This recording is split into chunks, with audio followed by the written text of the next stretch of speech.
अजीज़ तलबा और तालिबात, Farooq foundation online school के ज़रिए यकसा नसाब के मुताबिक तालीम हासिल करें।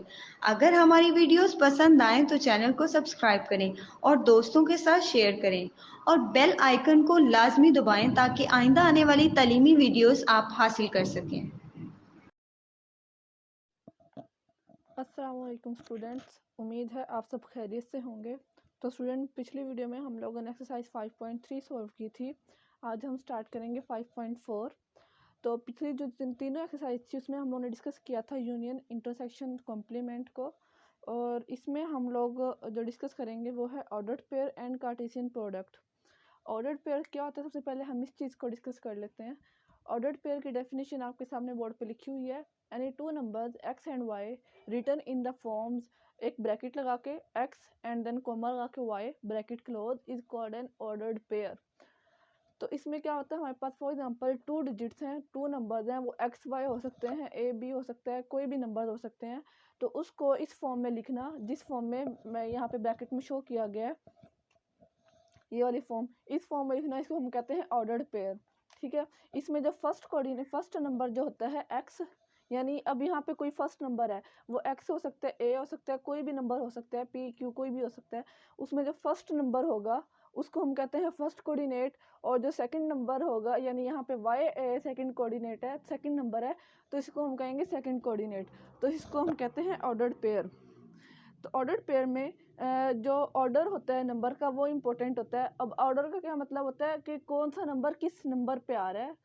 अब यहाँ पे जो x है वो फर्स्ट नंबर पे आ रहा है, जो y है सेकंड नंबर पे आ रहा है।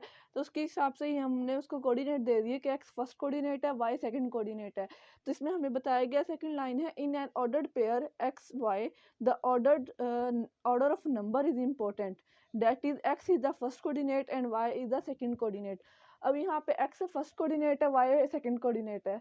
हम ये नहीं कह सकते कि y फर्स्ट कोऑर्डिनेट है और x सेकंड फर्स्ट है और x सेकंड है, क्योंकि हम इसका ऑर्डर देखें तो x पहले नंबर पे लिखा गया और y सेकंड नंबर पे लिखा गया। तो उसके पर्सपेक्टिव ही x फर्स्ट कोऑर्डिनेट होगा, y सेकंड कोऑर्डिनेट होगा। इसमें हमारे पास जो नंबर ऑफ ऑर्डर है वो इम्पोर्टेंट चीज़ है। नेक्स्ट इसमें लिखा हुआ है, जो मैंने एक बॉक्स में बात लिखी हुई है कि X Y not equals to Y X. अब ये बात हम किस तरीके से करेंगे कि जो एक्स वाई है वो इक्वल नहीं होता वाई एक्स के, यानी 2 और 3 हमारे पास 2 नंबर्स हैं, ठीक है, वो इक्वल नहीं है 3 और 2 के। यहाँ पे जो फर्स्ट कोऑर्डिनेट है, या एक्स कह लो, फर्स्ट कोऑर्डिनेट हम एक्स कहते हैं, इसको वाई कहते हैं, इसी तरह एक्स और वाई। ठीक है। अब यहाँ पे फर्स्ट कोऑर्डिनेट है, यानी x इज इक्वल टू 2 है, यहाँ पे x इज इक्वल टू क्या है, 3 है।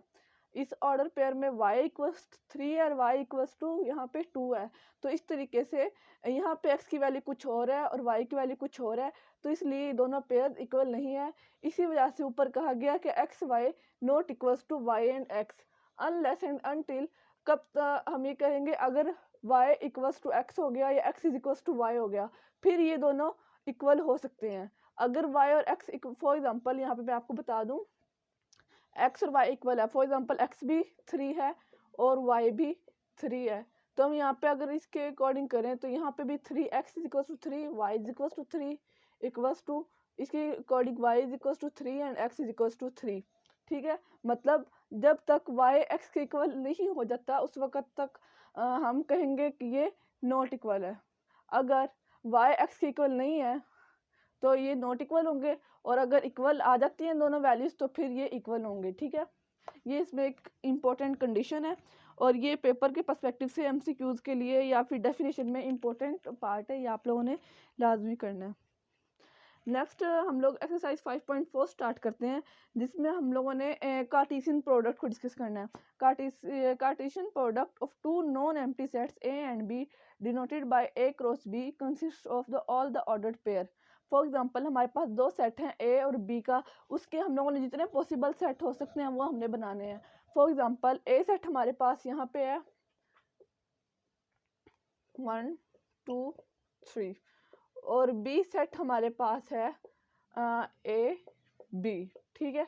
अब हमने इसके जो पॉसिबल प्रोडक्ट है, फॉर एग्जांपल कार्टेशियन प्रोडक्ट का मतलब होता है हम लोगों ने ए क्रॉस बी करना है, या फिर ये बी क्रॉस ए भी हो सकता है।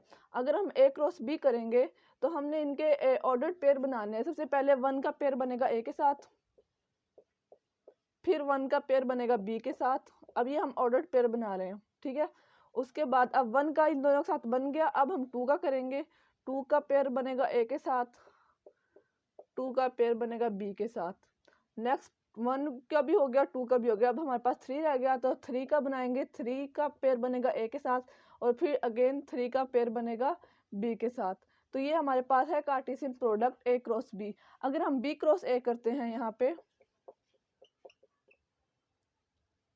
तो यहाँ पे हम लोगों ने एक बी को मल्टीप्लाई करना है। अब यहाँ पे हम इंटरचेंज कर लेते हैं, बी वाले सेट को हम पहले लिख लेते हैं ए और बी, और ए वाला सेट जो है उसको हम बाद में लिखेंगे, क्योंकि हम क्या कर रहे हैं, बी क्रॉस ए कर रहे हैं। अब हमने ए के सबसे पहले इनके साथ पेयर बनाने हैं, तो ये आ जाएगा ए का पेयर सबसे पहले 1 के साथ, फिर ए का पेयर 2 के साथ, फिर ए का पेयर 3 के साथ। ए का पेयर इन तीनों के साथ बन गया। अब हमने बी का पेयर बनाना है इन तीनों के साथ, बी का पेयर 1 के साथ, बी का पेयर 2 के साथ एंड बी का पेयर 3 के साथ। तो ये हमारे पास आ गया ए क्रॉस बी और बी क्रॉस ए। अब आप लोग चेक करेंगे कि दोनों हमारे पास टोटली डिफरेंट ऑर्डर आए हैं। यहाँ पे हमारे पास एक्स की वैल्यू 1 है, यहाँ पे हमारे पास एक्स की वैल्यू क्या है, ए है। यहाँ पे y इज इक्वल्स टू ए है और यहाँ पे y इज इक्वल्स टू क्या है, 1 है। यहाँ पे फर्स्ट जो कोऑर्डिनेट होगा, फर्स्ट नंबर होगा, उसको हम x कहते हैं और सेकंड को हम क्या कहते हैं, y कहते हैं। तो अब आप लोग चेक करेंगे इसमें जो जितने भी ऑर्डर्ड पेयर होंगे वो एक दूसरे से डिफरेंट होंगे, इसलिए हम यहाँ पे ये बात कह सकते हैं, ये वाली बात यहाँ पे प्रूव हो गई है, a cross b not equals to b cross a। ये कार्टेशियन प्रोडक्ट पे भी ये अप्लाई करता है, जो हम लोगों ने ऊपर बॉक्स में बात लिखी है। तो ये चीज़ हम लोगों ने करनी है एक्सरसाइज 5.4 में, इनका प्रोडक्ट फाइंड करना है और क्वेश्चंस को सोल्व करना है। तो अब हम स्टार्ट करते हैं एक्सरसाइज 5.4। स्टूडेंट क्वेश्चन नंबर 1 हमारे पास है, if A is equals to, A set है हमारे पास जिसके अंदर एलिमेंट्स है ए और B, and B is equals to C D, then find A cross B and B cross A. इसका सबसे पहले हम लोग जो क्वेश्चन में सेट है वो उनको रिपीट करके लिख लेते हैं, सोल्यूशन लिखेंगे सबसे पहले और फिर हम यहाँ पे सेट लिखेंगे। ए इज इक्वल्स टू हमारे पास है A B and B is equals to हमारे पास क्या है, सी डी। हम लोगों ने फाइंड क्या करना है, सबसे पहले ए क्रॉस बी फाइंड करना है, तो हम यहाँ पे लिखेंगे ए क्रॉस बी। अब जिस तरह हम लोगों ने पहले किया था जब मैं आपको इंट्रोडक्शन दे रही थी इसका, इसमें हम लोगों ने क्या करना है, ए क्रॉस बी कर रहे हैं तो ए के एलिमेंट्स को हम 1 बाय 1 बी के एलिमेंट्स के साथ इसका ऑर्डर पेयर बनाएंगे। तो सबसे पहले हम ए का पेयर बनाते हैं सी और डी के साथ, तो ये आ जाएगा ए एक्स और बी, यहाँ पे वाई की वैल्यू यहाँ पे क्या आ जाएगी, सी। अब इसमें जो फर्स्ट नंबर है उसको हम कहेंगे एक्स और जो सेकंड नंबर है उसको हम कहेंगे वाई। फर्स्ट कोऑर्डिनेट और सेकंड कोऑर्डिनेट भी हम यहाँ पे कह सकते हैं। उसके बाद हम ए का पेयर बनाएंगे डी के साथ, यहाँ तक हो गया। अब हम बी का पेयर बनाएंगे बी वाले सेट के साथ, तो यहाँ पे आ जाएगा बी और इसका सी, देन बी और डी। तो ये हमारे पास आ गए ए क्रॉस बी के ऑर्डर पेयर। अब आपने इसमें एक बात नोट करनी है कि हमें किस तरीके से पता चलेगा कि ऑर्डर्ड पेयर कितने बनेंगे। तो आपने चेक करना है, 2 एलिमेंट्स इसके हैं और 2 एलिमेंट्स इसके हैं, इन दोनों नंबर्स को हम मल्टीप्लाई करने से हमारे पास जो नंबर आएगा उतने हमारे पास ऑर्डर पेयर बनेंगे। अब यहाँ पे भी 2 है, यहाँ पे भी 2 है, तो 2 2 जार 4, 1 2 3 4 ऑर्डर्ड पेयर हमारे पास बने हैं। तो ये भी हमारे पास एक इम्पोर्टेंट क्वेश्चन है कि हमें किस तरीके से पता चलेगा कि ऑर्डर्ड पेयर हमारे पास कितने बनेंगे। तो हमारे पास सेट में जितने एलिमेंट्स होंगे उनको मल्टीप्लाई करने से जो हमारे पास नंबर आएगा वो हमारे पास होंगे ऑर्डर पेयर। ये ए क्रॉस बी हम लोगों ने फाइंड कर लिया। अब हमने फाइंड करना है बी क्रॉस ए, तो हम यहाँ पे लिखेंगे बी क्रॉस ए। तो सबसे पहले हम यहाँ पे बी वाला सेट लिख लेते हैं पहले, बी इक्वल्स है सी और डी के और ए इक्वल है ए और बी के। हमने फाइंड क्या करना है, बी क्रॉस ए फाइंड करना है। तो अब सबसे पहले हम बी के एलिमेंट के साथ इसका पेयर बना लेंगे। तो बी में यहाँ पे फर्स्ट एलिमेंट है इसका सी, तो इसके साथ आ जाएगा ए, देन सी और सेकंड जो वाई कोऑर्डिनेट है वो आ जाएगा बी। फिर हम डी का पेयर बनाएंगे, तो ये आ जाएगा डी और ए और फिर डी बी। तो ये हमारे पास आ गया बी क्रॉस ए। इसके भी हम चेक करेंगे 1 2 3 4 4 ऑर्डर्ड पेयर हैं, क्योंकि हमारे पास ये 2 नंबर है, ये 2 नंबर, इनको हम मल्टीप्लाई करेंगे तो टोटल 4 आएंगे और 4 हमारे पास आएंगे ऑर्डर पेयर। अब आप लोग चेक करें यहाँ पे, इसमें हमारे पास ये टोटली डिफरेंट ऑर्डर पेयर है। यहाँ पे ए सी है, यहाँ पे सी ए है, यहाँ पे ए डी है, यहाँ पे सी बी है। तो मतलब order pair A cross B not equals to B cross A. तो ये फर्स्ट क्वेश्चन हम लोगों ने सॉल्व कर लिया। इसी क्वेश्चन को मैं एक दफ़ा और रिपीट करूंगी ताकि आप लोगों को क्लियर हो जाए। इसमें हमारे पास लिखा हुआ है if A is equals to A B and B is equals to C D, then find A cross B and B cross A. तो हम लोगों ने सबसे पहले ए क्रॉस बी फाइंड किया, तो ए सेट लिखा और बी सेट लिखा, इनके ऑर्डर्ड पेयर बनाए। तो ऑर्डर्ड पेयर में हम लोग क्या करते हैं, पहला एलिमेंट इस सेट का इस और सेकंड एलिमेंट आता है बी वाले सेट का, और फिर फर्स्ट एलिमेंट, जितने एलिमेंट्स होंगे ज़्यादा उतने हमारे पास ऑर्डर्ड पेयर बनेंगे। तो इसलिए आज से हम लोगों ने ए क्रॉस बी किया एंड देन हम लोगों ने बी क्रॉस ए फाइंड करना था, तो बी सेट लिखा और ए सेट लिखा। इसी तरह इनके ऑर्डर्ड पेयर बनाए तो हमारे पास आया C A, C B, D A and D B. ये हमारे पास इसका आंसर है। तो क्वेश्चन नंबर 1 हमारा सोल्व हो गया है। नेक्स्ट है क्वेश्चन नंबर 2, जिसमें हमारे पास ए सेट दिया है, बी सेट दिया है और हम लोगों ने फाइंड करना है A cross B cross A cross A and B cross B. इसमें हम लोगों ने 4 ऑर्डर्ड पेयर, 4 हमारे पास प्रोडक्ट है, उनके हम लोगों ने ऑर्डर्ड पेयर फाइंड करने हैं। तो स्टूडेंट क्वेश्चन नंबर 2 हमारे पास है if A is equals to 0 2 4 and B is equals to -1 and 3, then find A cross B cross A cross A and B cross B. तो सबसे पहले हम यहाँ पे सेट लिख लेते हैं, हमें फाइंड करना होगा ए क्रॉस बी को। तो ए सेट इक्वल है हमारे पास 0 2 एंड 4, बी सेट इक्वल है हमारे पास -1 एंड 3। हम लोगों ने फाइंड क्या करना है, सबसे पहले ए क्रॉस बी फाइंड करना है। तो ए क्रॉस बी के हमारे पास क्या ऑर्डर्ड पेयर आएंगे, सबसे पहले हम 0 के पेयर बना लेते हैं बी वाले एलिमेंट्स के साथ। तो याद आएगा 0 -1 0 3, ठीक है, 0 के पेयर बन गए। अब हम बनाएंगे 2 के पेयर बी वाले सेट के साथ, 2 -1 2 3, 2 के पेयर भी बन गए। अब हम बनाएंगे 4 के साथ, 4 -1 एंड 4 3। तो ये हमारे पास आ गए ए क्रॉस बी के ऑर्डर्ड पेयर। तो ये हमारे पास कितने हैं, 1 2 3 4 5 6 है, 1 2 3 3 एलिमेंट्स और 1 2 2 एलिमेंट्स, 3 2 आर 6। तो ये हमारे पास 6 कितने आएंगे, इसके ऑर्डर्ड पेयर आएंगे। ये आप लोगों ने कंफर्म कर लेना है। उसके बाद ए क्रॉस बी हम लोगों ने फाइंड कर लिया। अब हम फाइंड करेंगे बी क्रॉस ए बी।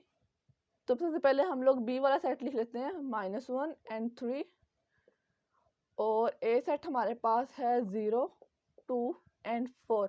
हम लोगों ने फाइंड क्या करना है, बी क्रॉस ए फाइंड करना है। तो बी क्रॉस ए के लिए सबसे पहले हम बी के जो फर्स्ट एलिमेंट है -1, उनका पेयर बनाएंगे ए वाले एलिमेंट के साथ। तो ये आ जाएगा -1 एंड 0, -1 एंड 2, -1 एंड 4। उसके बाद हम 3 का पेयर बनाएंगे ए वाले एलिमेंट्स के साथ। तो 3 0 3 2 एंड 3 4। ये हमारे पास आ गया B cross A, 1 2 3 4 5 6 order pair आ गए हैं इसके। ये वाला हो गया। अब हम लोगों ने फाइंड करना है ए क्रॉस ए। तो हम लोग यहाँ पे लिखेंगे ए वाला सेट 0 2 एंड 4। अब यहाँ पे हम लोगों ने ए क्रॉस ए ही फाइंड करना है, तो ए वाला सेट हम एक दफ़ा और लिख लेंगे ताकि हमें कोई इसको सोल्व करते हुए कंफ्यूजन ना हो। अब 0 2 4 है, इसके हम लोग पेयर बनाएंगे। तब आप लोग देखें, इसके 3 एलिमेंट्स हैं, इसके भी 3 एलिमेंट्स हैं, तो 3 3 आर 9। इसके कितने ऑर्डर पेयर हमारे पास बनेंगे, 9 टोटल ऑर्डर पेयर हमारे पास बनेंगे। ए क्रॉस ए फाइंड करेंगे तो 0 के पहले ए वाले जो एलिमेंट्स हैं उनके साथ पेयर बनाएंगे, 0 0 0 2 0 4। सबसे पहले 0 को हमने लिया और इन तीनों के साथ हमने इसका पेयर बना लिया। अब हम लेंगे 2 को और इन तीनों के साथ पेयर बना लेंगे, 2 0 2 2 2 4।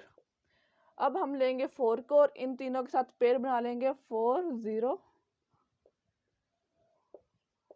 4 2 4 4। तो ये हमारे पास आ गया ए क्रॉस ए के 1 2 3 4 5 6 7 8 9। इसके हमारे पास आ गए हैं 9 ऑर्डर पेयर। ए क्रॉस ए हम लोगों ने फाइंड कर लिया। अब हम लोगों ने फाइंड करना है बी क्रॉस बी। तो बी वाला सेट लिख लेते हैं हम 2 दफ़ा, -1 3 और फिर again b is equals to -1 and 3। हम लोगों ने b क्रॉस b फाइंड करना है। तो सबसे पहले हम लेंगे -1 को और इन दोनों के साथ पेयर बना लेंगे -1 -1 एंड 3। अब हम 3 को लेंगे और पेयर बनाएंगे -1 के साथ और फिर अगेन 3। अब 1 2 3 4 ऑर्डर पेयर बने क्योंकि इसके भी 2 एलिमेंट्स थे, इसके भी 2 एलिमेंट्स थे। तो 2 2 जार हमारे पास कितने हो गए? 4 हो गए हैं। तो हमारे पास 4 ऑर्डर पेयर आए हैं। तो ये हम लोगों ने फाइंड कर लिया बी क्रॉस बी। तो क्वेश्चन नंबर 2 हमारा कंप्लीट हो गया। इसी क्वेश्चन को मैं एक दफ़ा और रिपीट करूंगी ताकि आप लोगों को क्लियर हो जाए। इसमें हमारे पास गिवन था a इक्वल है 0 2 4 के, b इक्वल है -1 एंड 3 के। हम लोगों ने फाइंड किया करना a cross b cross a cross a and b cross b। तो सबसे पहले हम लोगों ने a क्रॉस b फाइंड करना था। तो सबसे पहले a सेट लिखा और फिर b सेट लिखा। अब हम लोगों ने सबसे पहले a का फर्स्ट एलिमेंट लेना है और उसके ऑर्डर पेयर बनाने हैं b वाले 1 बाय 1 सारे एलिमेंट्स के साथ। 0 का पेयर बन गया -1 के साथ, 0 का पेयर बन गया 3 के साथ। फिर 2 को लेना है और इन दोनों के साथ पेयर बना लेना है 2 -1 2 और 3, ठीक है। फिर हमने 4 को लेना है और फिर 4 का पेयर बना लेना है 4 -1 एंड 4 3। ये हमारे पास आ गया a क्रॉस b। देन हम लोगों ने b क्रॉस a फाइंड करना था। तो b वाला सेट पहले लिखा और a वाला सेट बाद में लिखा। -1 का पेयर बना लिया 0 2 4 के साथ, -1 का पेयर बना लिया 0 2 और 4 के साथ। फिर 3 को लिया और पेयर बना लिया 0 2 और 4 के साथ। तो ये हमारे पास आ गया b क्रॉस a। फिर हम लोगों ने फाइंड करना था a क्रॉस a। तो a सेट लिखा, अगेन a सेट लिखा क्योंकि हमने a को a के साथ ही ऑर्डर पेयर बनाना था। तो 0 2 4 0 2 4। तो सबसे पहले 0 का पेयर बनाया 0 2 4 के साथ 0 2 4। फिर अगेन 2 का पेयर बनाया 0 2 4 के साथ 0 2 4 और फिर 4 का पेयर बनाया 0 2 4 के साथ तो 0 2 4। तो ये हमारे पास आ गया a क्रॉस a। फिर हमारे पास लास्ट रह गया था b क्रॉस b। तो इसमें हम लोगों ने दोनों दफ़ा b वाला सेट लिखा, b एंड b -1 3 -1 3 और इनका पेयर बनाया -1 का -1 3 के साथ, -1 एंड -3 के साथ। फिर 3 का पेयर बनाया -1 और 3 के साथ। तो ये हमारे पास आ गया b क्रॉस b। तो ये हमारे पास सिंपल सा क्वेश्चन था, क्वेश्चन नंबर 2, जिसमें हम लोगों ने सिंपल ऑर्डर पेयर बनाने थे। और इसमें हम लोगों ने ऑर्डर का ध्यान रखना था कि कोई एलिमेंट फर्स्ट कोऑर्डिनेट जो है सेकंड कोऑर्डिनेट ना बन जाए या सेकंड कोऑर्डिनेट फर्स्ट कोऑर्डिनेट ना बन जाए। तो क्वेश्चन नंबर 2 हमारा कंप्लीट हो गया है। क्वेश्चन नंबर 3 में हमें ऑर्डर पेयर गिवन है जिसमें हम लोगों ने a और b की वैल्यू फाइंड करनी है। तो अब हम स्टार्ट करते हैं question number 3। Student, question number 3 आपके सामने बोर्ड पे लिखा हुआ है जिसमें है find a and b if a -4 b -2 एक ऑर्डर पेयर हमारे पास है और वो इक्वल है 2 एंड 1 के। तो यहाँ से हम लोगों ने a और b की वैल्यू किस तरीके से फाइंड करनी है। जिससे ऑर्डर पेयर में जो फर्स्ट कोऑर्डिनेट होता है उसको हम कहते हैं x, इसको y और इसको x और इसको y। तो इसमें उन्होंने कहा है कि x और ये दोनों ऑर्डर पेयर हैं वो इक्वल है। तो मतलब हम ये फर्स्ट ऑर्डर पेयर का फर्स्ट जो x है उसको हम सेकंड ऑर्डर पेयर के x के साथ इक्वल रख सकते हैं और फर्स्ट ऑर्डर पेयर का जो y है उसको हम सेकंड ऑर्डर पेयर के y के इक्वल रख सकते हैं क्योंकि इसके दरमियान में क्या साइन लगा हुआ है? इक्वल का साइन लगा हुआ है। तो हम लोग यहाँ पे इसको इक्वल रखेंगे, x को x के इक्वल। तो सॉल्यूशन a -4 इक्वल रख देंगे 2 के। ये भी x था, ये भी x था, दोनों को एक दूसरे के इक्वल रख लिया। और यहाँ पे हम लोग लिखेंगे b -2 इक्वल्स टू 1। अब यहाँ से हम लोगों ने a और b की वैल्यू फाइंड करनी है। तो a के साथ जो -4 है वो माइनस सब्ट्रैक्ट हो रहा है तो उसको दूसरी साइड पे जब लेके जाएंगे तो पॉजिटिव हो जाएगा। a इज इक्वल्स टू 2 +4 हो जाएगा। ये माइनस था a के साथ, इधर आगे क्या हो गया? प्लस हो गया। तो a is equals to 2 + 4 is equals to 6। तो a की वैल्यू हमारे पास क्या आ गई है? 6 आ गई है। अब हमने इसी तरह b की वैल्यू फाइंड करनी है। तो b के साथ जो 2 है वो माइनस हो रहा है तो उसको हम दूसरी साइड पे लेके जाएंगे तो वो पॉजिटिव हो जाएगा, 1 + 2 हो जाएगा। और b is equals to 1 + 2 is equals to 3। तो b की वैल्यू हमारे पास क्या आ गई है? 3। a is equals to 6 and b is equals to 3। Simple हम लोगों ने x जो दो ऑर्डर पेयर थे उनके x कोऑर्डिनेट को x के इक्वल रखा और y कोऑर्डिनेट को y के इक्वल रखा। फर्स्ट ऑर्डर पेयर में a -4 x था, उसको हम लोगों ने सेकंड ऑर्डर पेयर में x के इक्वल रखा। जो सेकंड ऑर्डर पेयर में x था वो 2 के इक्वल था। इसी तरीके से b माइनस 2 वाई कोऑर्डिनेट को सेकंड ऑर्डर पेयर के y कोऑर्डिनेट 1 के इक्वल रखा और इसी तरीके से a और b की वैल्यू फाइंड की। अब हम सेकंड क्वेश्चन इसका कर लेते हैं। सेकंड क्वेश्चन में हमारे पास है 2a प्लस 5 एक ऑर्डर पेयर और सेकंड इसका है 3 इक्वल्स है 7 b माइनस 4 के। अब यहाँ से हम लोगों ने a और b की वैल्यू फाइंड करनी है, तो ये x और ये x को हम एक दूसरे के इक्वल रख लेते हैं क्योंकि दरमियान में क्या है, इसके इक्वल का साइन है। 2a प्लस 5 इक्वल्स आ गया 7 के और इसी तरीके से 3 इक्वल आ गया y कोऑर्डिनेट, इनको इक्वल रख लिया b माइनस 4 के। अब यहाँ से हम a की वैल्यू फाइंड करेंगे, तो 2a 7 माइनस 5, अब 5 था वो 2a के साथ ऐड हो रहा था, तो हम लोगों ने इसको राइट साइड पे ले जाके इसको क्या कर दिया, सब्ट्रैक्ट कर दिया 7 के साथ। 2a 7 minus 5 is equals to 2। अब 2 दोनों साइडों पे है तो हम लोग क्या करेंगे, ये जो a के साथ 2 मल्टीप्लाई हो रहा है इसको हम दूसरी साइड पे ले जाके डिवाइड कर देंगे, तो ये 2 ये वाला है और ये 2 इसके नीचे आके डिवाइड हो गया, तो ये इसके साथ कैंसिल हुआ तो रह गया 1 और a इज इक्वल्स टू हमारे पास आ गया 1। अब हम b की वैल्यू निकाल लेते हैं, तो b के साथ आप लोग देखें जो 4 है वो माइनस हो रहा है, तो उसको हम इस साइड पे ले जाके 3 के साथ ऐड कर देंगे, तो 3 और b 4 इधर आके क्या हो गया, प्लस हो गया और यहाँ पे रह गया b और 4 plus 3 is equals to 7 is equals to b। इसको हम अरेंज करके लिखेंगे तो b इज इक्वल्स टू हो जाएगा 7। सिंपल यहाँ पे हम लोगों ने क्या किया, x कोऑर्डिनेट को x के इक्वल रखा और y कोऑर्डिनेट को y के इक्वल रखा।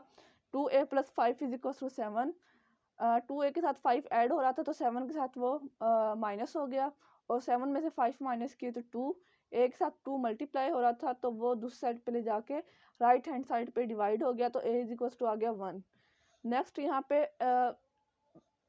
3 को इक्वल रखा था हम लोगों ने b माइनस 4 के, b के साथ 4 माइनस हो रहा था तो इसको हम लोगों ने 3 के साथ ऐड कर दिया, तो 4 plus 3 is equals to 7 equals to b, तो इसको हमने अरेंज करके लिखा तो b इज इक्वल्स टू आ गया 7।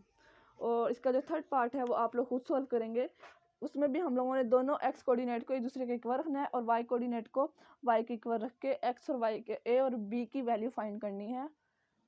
और अब हम स्टार्ट करते हैं question number 4। Student question number 4 हमारे पास है find the sets x and y if x cross y equals to. इसमें हमारे पास ऑर्डर पेयर है a b a c a and d a। इन ऑर्डर पेयर को हम लोगों ने चेक करके और x और y की वैल्यू फाइंड करनी है। तब यहाँ पे हमारे पास जो वैल्यू है x क्रॉस y की है, तो इसका मतलब इन चारों ऑर्डर पेयर की जो फर्स्ट कोऑर्डिनेट है वो हमारे पास x का एलिमेंट है और जो सेकंड कोऑर्डिनेट है वो हमारे पास है y का। तो इस तरह हम हमारे पास इजीली x और y जो सेट हम लोगों ने फाइंड करने हैं इजीली हम लोग फाइंड कर सकते हैं। तो जिस तरीके से आपको पता ही है हमारे पास सेट है, इसमें से x क्रॉस y है, इसका मतलब हमारे पास ये जो फर्स्ट एलिमेंट्स हैं ये है x के और जो सेकंड कोऑर्डिनेट है फर्स्ट सेकंड कोऑर्डिनेट यानी y कोऑर्डिनेट है वो है y के। तो इस तरह हम लिखे हैं x क्रॉस y हम लोग लिखेंगे जो हमें गिवन है a b a c a and d a। इसमें से जो फर्स्ट कोऑर्डिनेट है वो है a b c and d, तो इसका मतलब है ये हमारे पास है x के कोऑर्डिनेट, तो ये हम लोग लिखेंगे a b c and d, ये हमारे पास आ गया x सेट। और y एलिमेंट देखें तो वो हमारे पास है a मतलब a ही है, तो इसका मतलब हमारा जो y का सेट था उसमें था सिर्फ एक एलिमेंट a। अगर कोई और एलिमेंट होता a के अलावा b c d होता तो हम लोग यहाँ पे b c d भी लिख सकते थे, लेकिन यहाँ पे सिर्फ एक ही एलिमेंट चूज हुआ है तो इसका मतलब है y सेट में एक ही एलिमेंट है y। तो ये हमारे पास आ गया क्वेश्चन नंबर 4 का आंसर। सिंपल सा क्वेश्चन था, इसमें सिंपल हम लोगों ने ऑर्डर पेयर को देख के x और y का सेट फाइंड करना था, तो ये हमारे पास इसका आंसर है। क्वेश्चन नंबर 5 हमारे पास है if x is equals to a b c and y is equals to d e then find the number of elements in x cross y cross x and x cross x। इसमें हम लोगों ने क्या करना है, सिर्फ ये बताना है, इसको हम लोगों ने मल्टीप्लाई नहीं करना, सिर्फ ये बताना है कि इसके जो ऑर्डर पेयर हैं वो कितने होंगे। तो वो किस तरीके से हम फाइंड करेंगे x क्रॉस y में, मैं अभी आपको सॉल्व करके बताती हूँ। स्टूडेंट इसमें हमारे पास है एक्स सेट है ए बी सी के इक्वल वाई इक्वल है डी ई के। हम लोगों ने फाइंड करने number of elements X cross Y, X cross Y. तो एक्स के एलिमेंट्स हमारे पास कितने हैं, 1 2 3, 3 एलिमेंट्स हैं। एंड वाई के एलिमेंट्स हमारे पास है 1 2 2 एलिमेंट्स हैं। तो हमें किसी के से पता चलेगा कि इसके कितने एलिमेंट्स हैं। हम लोगों ने इन दोनों को मल्टीप्लाई करना है, एक्स क्रॉस वाई। तो ये आ जाएगा इनके elements multiply 3 multiply 2 equals to 6। मतलब जब हम एक्स क्रॉस वाई के ऑर्डर्ड पेयर बनाएंगे तो हमारे पास 6 ऑर्डर्ड पेयर बनेंगे। उसके बाद हम लोगों ने फाइंड करना है वाई क्रॉस एक्स का, वाई क्रॉस एक्स। वाई के एलिमेंट्स हमारे पास है 1 एंड 2 2 है, और एक्स के एलिमेंट्स हमारे पास है 1 2 3 3। तो वाई क्रॉस एक्स जब हम करेंगे तो 2 मल्टीप्लाई 3, तो 2 मल्टीप्लाई 3 इज इक्वल टू 6। तो वाई क्रॉस एक्स के जो एलिमेंट्स होंगे वो भी हमारे पास आएंगे 6। अब हमने फाइंड करना है एक्स क्रॉस एक्स के। तो एक्स के जो एलिमेंट्स हैं वो कितने हैं, 1 2 3, और एक्स के एलिमेंट्स हमारे पास आ गए 3। तो एक्स क्रॉस एक्स करेंगे तो मतलब 3 मल्टीप्लाई 3, एंड ये आ जाएगा हमारे पास 3 3 जार 9। मतलब जब हम एक्स और एक्स को ऑर्डर्ड पेयर बनाएंगे, इनको मल्टीप्लाई करेंगे तो हमारे पास 9 ऑर्डर्ड पेयर बनेंगे, और ये हमारे पास इसका आंसर है। तो क्वेश्चन नंबर 5 हमारा कंप्लीट हो गया, और एक्सरसाइज 5.4 भी हमारी कंप्लीट हो गई है। अगर आपको हमारी वीडियोस पसंद आए तो चैनल को लाइक और सब्सक्राइब करें ताकि आपको हमारी आने वाली वीडियोस मिल सकें। शुक्रिया।